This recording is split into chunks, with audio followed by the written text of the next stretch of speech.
Pemirsa, kita jumpa kembali dalam Zooming with Primus. Hari ini kita mengangkat tema transformasi menuju energi terbarukan. Untuk membahas tema ini sudah hadir 3 narasumber dan narasumber keempat akan bergabung belakangan. Pertama adalah Direktur Pembinaan Program Ketenagalistrikan Kementerian SDM, Pak Jisman Hutajulu. Selamat siang Pak Jisman.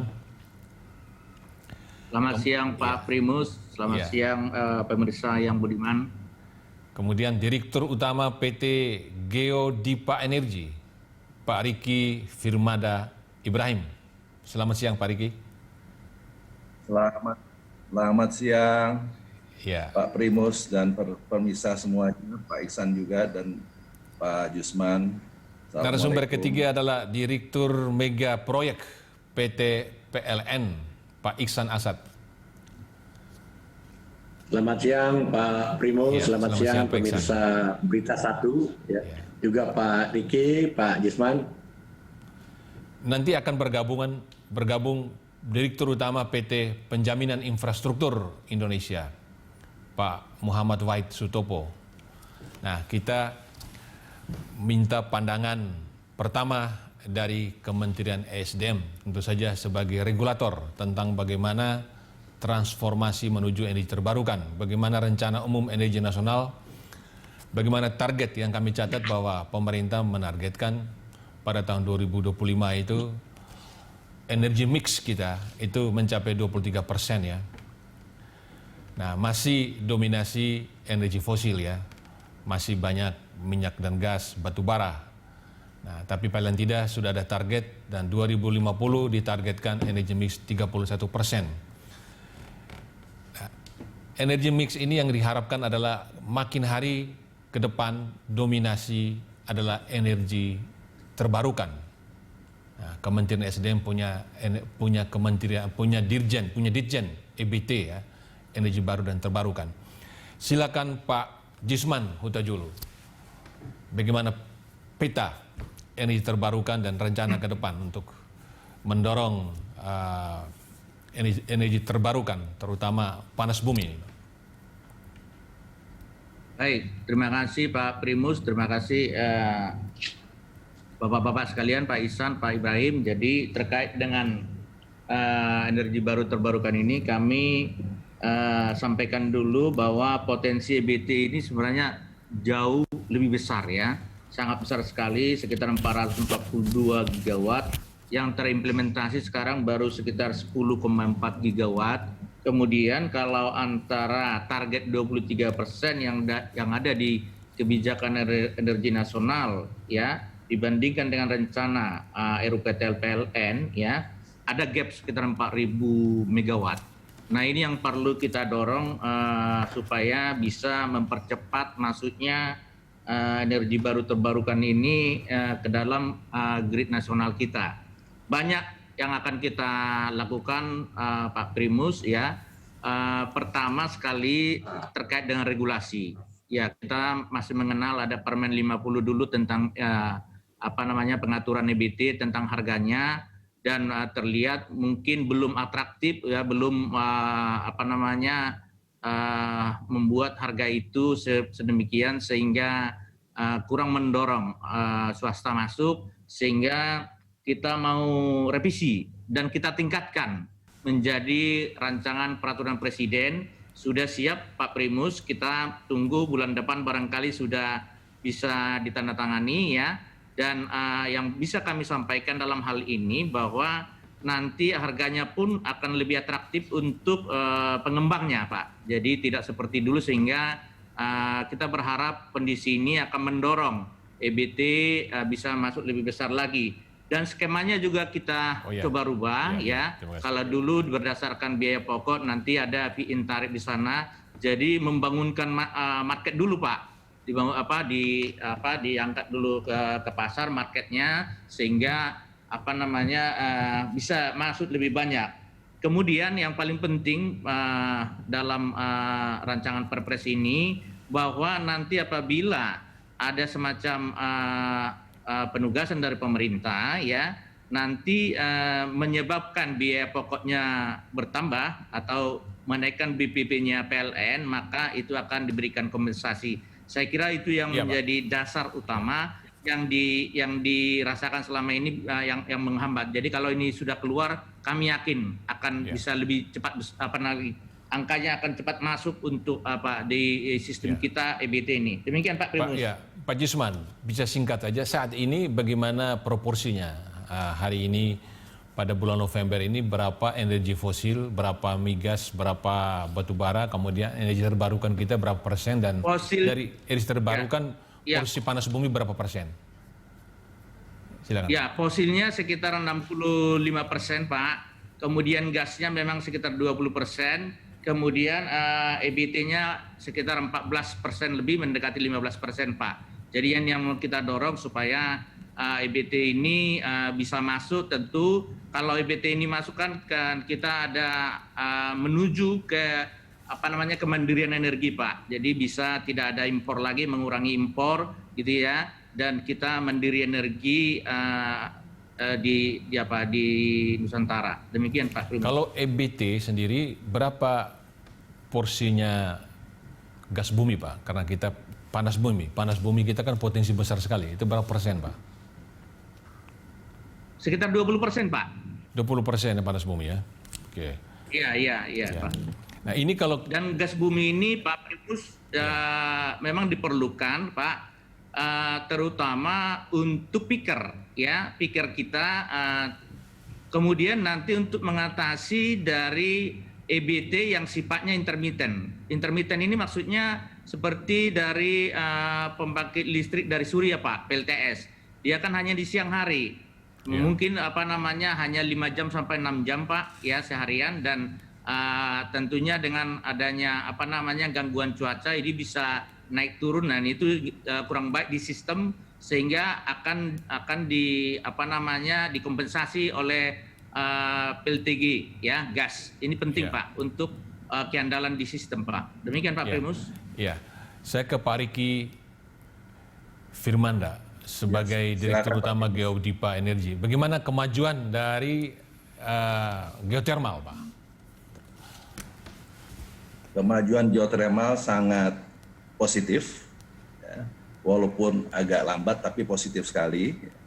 Ya, misalnya beberapa lokasi yang dilaksanakan oleh BUMN masih berjalan dalam kondisi COVID, maksudnya Pak Primus.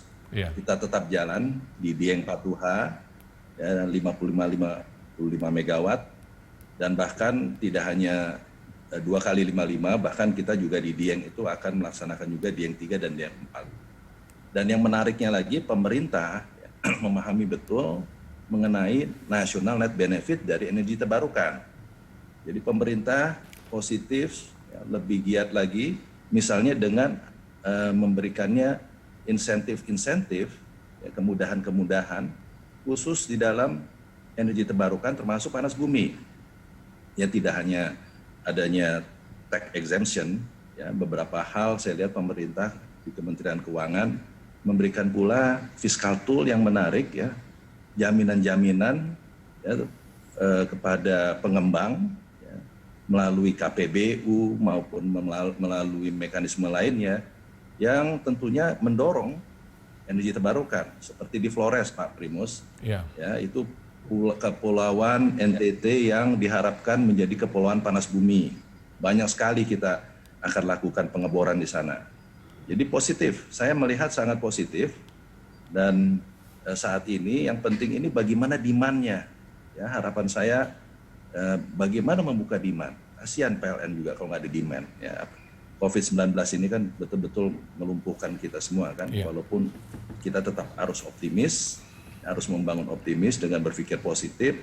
Pengembangan ekonomi diharapkan bisa mencapai 3-4% ke depan. Ya, saya masih optimis dan kami siap. Geodipa ini bergerak di bidang panas bumi Pak ya, Pak Riki. Geodipa ini bergerak panas bumi. Sudah berapa lokasi yang digarap, dikelola oleh Geodipa?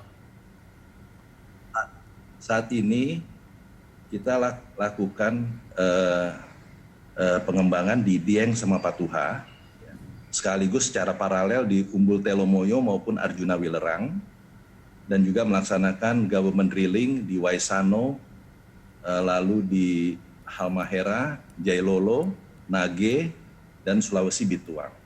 Ya. Cukup aktif nanti ke depan. Jadi yang dibangun itu pasar sudah ada ya Pak ya? Jadi terserap yang sudah dibangun? Ya, yang untuk di Jawa Bali karena sudah masuk RUPTL, tentunya pasarnya sudah ada. Ya, walaupun saat COVID ini kita kasihan sama PLN kan, karena demand pada turun. Namun ke depan yang dengan membangun optimisme sesuai dengan RUPTL kita laksanakan. Tapi di luar Jawa ini mohon pemerintah juga harus, khususnya pemerintah daerah, bagaimana membangun demand. Ini yang paling penting, demand creation. Terima kasih Pak Riki. Sudah bergabung bersama kita Pak Muhammad Wahid Sutopo, Direktur Utama PT Penjaminan Infrastruktur Indonesia. Pak Topo, selamat siang Pak. Selamat siang Pak Topo. Selamat siang Pak Primus, apa kabar? Kabar baik Pak. Pak Topo lagi DPR tadi Pak ya? Selamat siang Pak. Selamat siang. Saya lebih dulu ke PLN Pak Topo ya.